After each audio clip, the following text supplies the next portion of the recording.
Even with a properly fitted boot, you may still slide forward. With a regular hiking boot that it comes well above your ankle, you may want to use a surgeon's nut.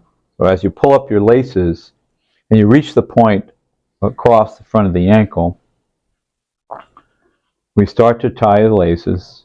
And you can see what we do here is just take it through twice.